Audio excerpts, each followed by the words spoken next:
ভারতের তামিলনাড়ুতে চলছে ভাষা আন্দোলন, মুছে ফেলছে হিন্দি ভাষা। ভারত কি দুই ভাগ হয়ে যাবে? ফিলিস্তিনের গাজা দখল নিয়ে বিলাসবহুল ভবন নির্মাণের ভিডিও প্রকাশ ট্রাম্পের, সমালোচনার ঝড়। কি বলছে আরবরা? পরমাণু বোমা তৈরির জন্য ইউরেনিয়ামের মজুদ বাড়াচ্ছে ইরান, সমর্থন দিচ্ছে রাশিয়া। আতঙ্কে কেন আমেরিকা ও ইসরায়েল? আসসালামু আলাইকুম, দেখছিলেন বাংলাভিশন ওয়ার্ল্ড নিউজ হেডলাইন। ভারতে এবার শুরু হয়েছে তীব্র ভাষা আন্দোলন। বিভিন্ন স্থানে মুছে ফেলা হচ্ছে হিন্দি লেখা, বাড়ছে হিন্দি ভাষা বিরোধী স্লোগান। হিন্দি ভাষাকে চাপিয়ে দেওয়ার বিরুদ্ধে ক্ষোভে ফেটে পড়েছে ভারতে তামিলনাড়ুর জনতা। বরাবরই হিন্দিতে কথা বলা ও লেখাতে চরম আপত্তি তামিল জনগোষ্ঠীর। এবার ইংরেজি ও তামিল ভাষার সাথে হিন্দি শেখাও বাধ্যতামূলক করেছে নরেন্দ্র মোদীর বিজেপি সরকার। আর এতেই চটেছে তামিলনাড়ুর মানুষেরা। একে হিন্দির আগ্রাসন উল্লেখ করে তামিলনাড়ুর মুখ্যমন্ত্রী সাফ জানিয়ে দিয়েছেন, বিজেপি সরকারের ত্রিভাষা নীতি মেনে নেওয়া হবে না। এই পরিস্থিতিকে ভারতের অখণ্ডতার জন্য বড় বিপদ বলে মনে করছেন বিশ্লেষকরা। বিস্তারিত ডেস্ক রিপোর্টে। ভারতের তামিলনাড়ুতে জোরপূর্বক হিন্দি ভাষা চাপিয়ে দেওয়ার চেষ্টা করছে দিল্লি, এমনটাই অভিযোগ করেছেন ভারতের তামিলনাড়ুর মুখ্যমন্ত্রী এম.কে. স্ট্যালিন। দিল্লির এমন আচরণ নিয়ে কড়া হুঁশিয়ারিও দিয়েছেন তিনি সতর্ক করে বলেন, যদি দিল্লির এমন প্রচেষ্টা অব্যাহত থাকে তবে আবার একটি ভাষা যুদ্ধও হতে পারে। এছাড়া লোকসভা সীমানা সম্পর্কিত বিষয় নিয়ে আলোচনা করতে আগামী 5ই মার্চ একটি সর্বদলীয় বৈঠক আহ্বানের ঘোষণাও দিয়েছেন স্ট্যালিন। মঙ্গলবার রাতে ইন্ডিয়া টুডের একটি প্রতিবেদনে এই খবর প্রকাশিত হয়। ভারতের গণমাধ্যম জানিয়েছে, চেন্নাইয়ের সচিবালয়ে মন্ত্রী পরিষদের বৈঠক শেষে সাংবাদিকদের সাথে কথা বলেন রাজ্যের মুখ্যমন্ত্রী এম.কে. স্ট্যালিন। হিন্দি ভাষা চাপিয়ে দেওয়ার মাধ্যমে কেন্দ্রীয় সরকার কি নতুন করে ভাষাগত সংঘর্ষের সৃষ্টি করছে, এমন প্রশ্নের উত্তরে স্ট্যালিন বলেন, হ্যাঁ, নিশ্চিতভাবেই, এবং তারাই ভাষা যুদ্ধের জন্য প্রস্তুত রয়েছেন। 3 ভাষা নীতির বিরুদ্ধে তামিলনাড়ুর ক্ষমতাসীন দল ডিএমকে শক্ত অবস্থান গ্রহণ করেছে। দলটির পক্ষ থেকে বলা হয়েছে, তামিলনাড়ু শুধুমাত্র তামিল এবং ইংরেজি ভাষাতেই সন্তুষ্ট। ভারতের কেন্দ্রীয় সরকার তামিলনাড়ুর বিদ্যালয়ে ছাত্রছাত্রীদের 3টি ভাষা শিখতে বাধ্য করার যে উদ্যোগ গ্রহণ করেছে তা নিয়ে গভীর উদ্বেগ প্রকাশ করেছেন ডিএমকের নেতা এবং তামিলনাড়ুর মুখ্যমন্ত্রী এম.কে. স্ট্যালিন। তামিলনাড়ুর মুখ্যমন্ত্রী স্ট্যালিন অভিযোগ করেন, কেন্দ্রীয় সরকার হিন্দির আগ্রাসন চালানোর চেষ্টা করছে। তিনি আরও উল্লেখ করেন, তামিলের পরিস্থিতির বিরুদ্ধে লড়াই করতে প্রস্তুত। স্ট্যালিন জানিয়েছেন, তামিলনাড়ুর ছাত্ররা তামিল ভাষার পাশাপাশি ইংরেজিতেও শিক্ষা গ্রহণ করবে, তবে বিজেপি নেতৃত্বাধীন কেন্দ্রীয় সরকার তাদের উপর জোরপূর্বক হিন্দি চাপিয়ে দিতে চাচ্ছে। এর আগে 1965 সালে তামিলনাড়ু রাজ্যে হিন্দি ভাষাকে চাপিয়ে দেওয়ার চেষ্টা করা হয়েছিল। হিন্দিকে রাষ্ট্রভাষা হিসেবে গ্রহণের প্রস্তাব দেওয়া হলে তামিলনাড়ু এবং ডিএমকে এর বিরুদ্ধে প্রতিবাদ করেছিল। এই প্রসঙ্গে মুখ্যমন্ত্রী স্ট্যালিন 1965 সালের সেই ঘটনার কথা উল্লেখ করে বলেন, তামিলরা তখন যেমন হিন্দির বিরুদ্ধে সংগ্রাম করেছিল, একইভাবে হিন্দির আগ্রাসন প্রতিরোধের জন্য প্রয়োজন হলে তারা আবারও লড়াই চালিয়ে যাবেন। সম্প্রতি তামিলনাড়ুর বিভিন্ন স্থানে হিন্দি ভাষায় লেখা স্টেশনের নামের ওপর কালির ছিটে পড়ার ঘটনা ঘটেছে। শুধু রেল স্টেশন নয়, রাজ্যের অন্যান্য এলাকাতেও একই ধরনের ঘটনা লক্ষ্য করা গেছে। ইফফাত জাহান, বাংলাভিশন। ফিলিস্তিনের গাজা শহর দখলে নেয়ার ঘোষণার পর এবার ভূখণ্ডটি ঢেলে সাজানোর পরিকল্পনা নিয়ে একটি ভিডিও প্রকাশ করেছেন মার্কিন প্রেসিডেন্ট ডোনাল্ড ট্রাম্প। নিজের ট্রুথ সোশ্যাল প্ল্যাটফর্মে তিনি ভিডিওটি পোস্ট করেছেন। আর্টিফিশিয়াল ইন্টেলিজেন্স বা এআই ব্যবহার করে ভিডিওটি বানানো হয়েছে। এমন অবস্থায় প্রশ্ন উঠেছে, গাজা ভূখণ্ড নিয়ে আরব দেশগুলোর বিকল্প প্রস্তাবে কি আমেরিকা রাজি হয়নি? আরব বিশ্ব কি পারবে গাজা ভূখণ্ড কেনা থেকে ট্রাম্পকে ঠেকাতে? বিস্তারিত মীর ফজলে রাব্বির ডেস্ক রিপোর্টে। ফিলিস্তিনের যুদ্ধবিধ্বস্ত গাজা শহরকে রূপান্তরিত করে সৈকতের শহর বানানো নিয়ে মার্কিন প্রেসিডেন্ট ডোনাল্ড ট্রাম্পের পরিকল্পনা বিশ্বব্যাপী ব্যাপক সমালোচনার মুখে পড়েছে। বিশেষ করে মধ্যপ্রাচ্যের দেশগুলো এক বাক্যে এই পরিকল্পনা প্রত্যাখ্যান করে আসছে। এরপরও নাছোড়বান্দা ট্রাম্প এ নিয়ে একের পর এক মন্তব্য করেই যাচ্ছেন।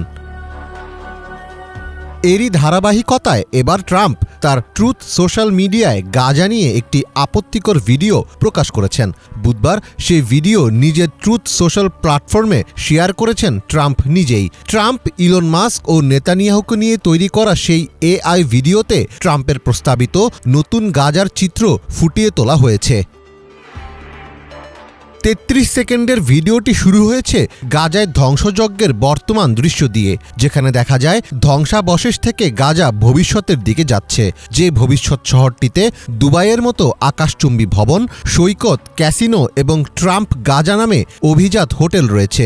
ভিডিওটিতে আরও দেখানো হয়েছে ট্রাম্প একজন তরুণীর সঙ্গে নাচছেন এবং ইসরায়েলের প্রধানমন্ত্রী বেনইয়ামিন নেতানিয়াহুর সঙ্গে সমুদ্র সৈকতে সূর্য স্নান করছেন। বিলিয়নিয়ার এবং ট্রাম্প ঘনিষ্ঠ ইলন মাস্ক সমুদ্র সৈকতে নাচছেন। এ সময় তাকে খাবার খেতে এবং দর্শনার্থী ও শিশুদের মধ্যে নগদ অর্থ ছুটতে দেখা যায়। তবে অদ্ভুত বিষয় হলো, ভিডিওতে দেখানো হয় দাড়িওয়ালা এবং লম্বা চুলওয়ালা বেলি ড্যান্সারদের একটি দল বালির ওপর নাচছেন, যার ব্যাকগ্রাউন্ডে বাজছে গান। গানের মাধ্যমে বলা হচ্ছে, ডোনাল্ড তোমাদের মুক্ত করতে আসছেন, সকলের জন্য আলো নিয়ে আসছেন।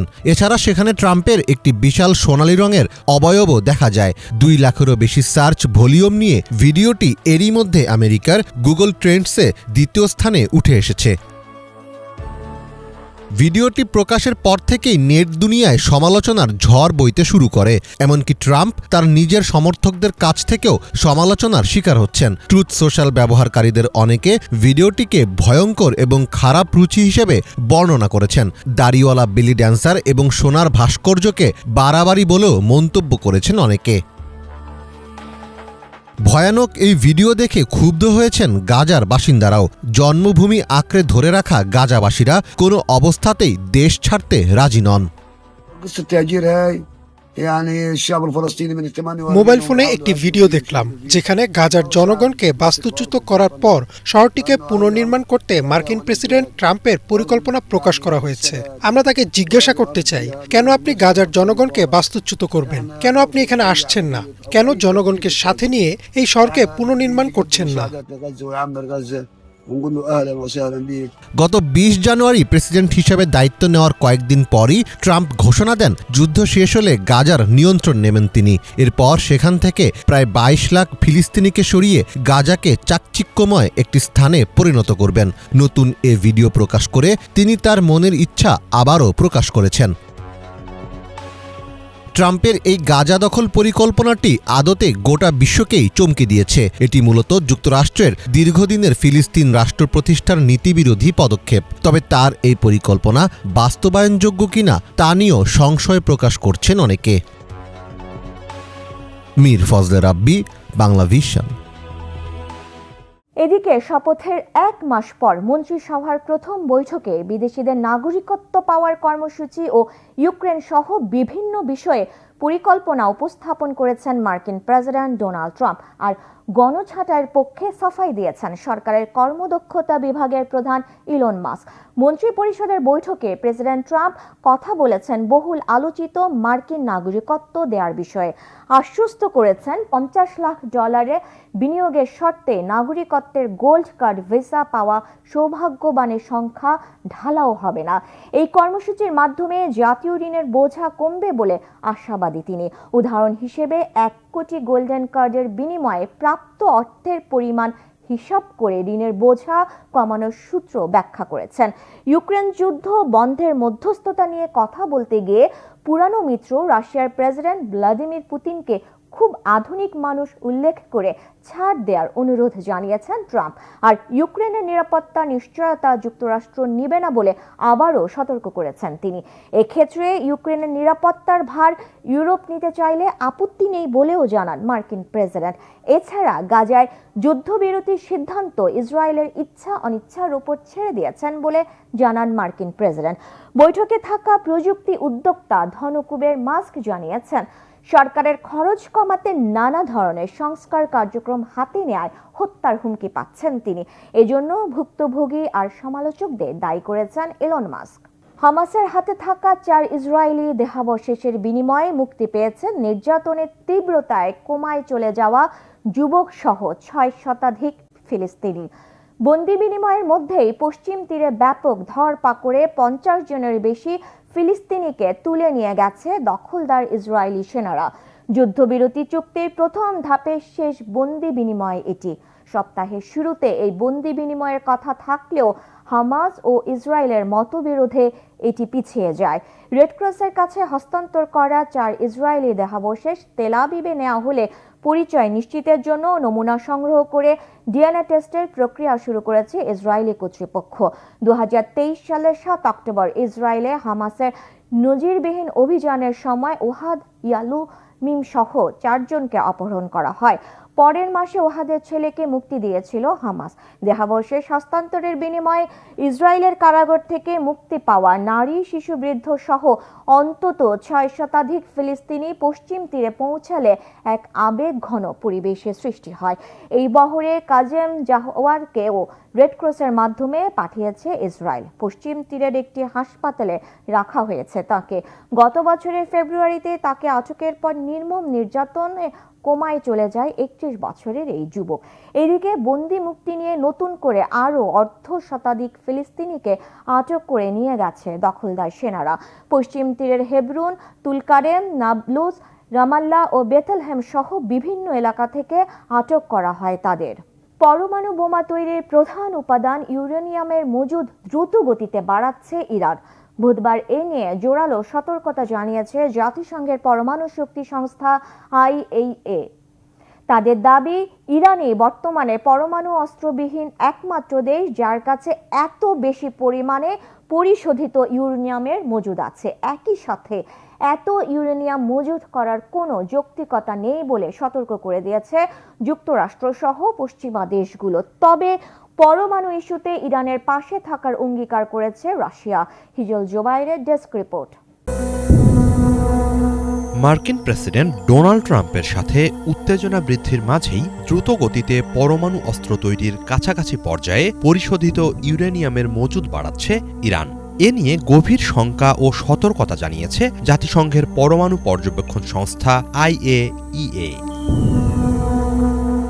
বুধবার IAEA প্রকাশিত গোপন প্রতিবেদনের বরাত দিয়ে আন্তর্জাতিক সংবাদ সংস্থা AP নিউজ এ তথ্য জানায়। গোপন ওই প্রতিবেদনে বলা হয়, চলতি বছরের 8 ফেব্রুয়ারি পর্যন্ত ইরানের কাছে 60% পর্যন্ত পরিশোধিত ইউরেনিয়ামের মজুদ বেড়ে দাঁড়িয়েছে 274.8 কেজি।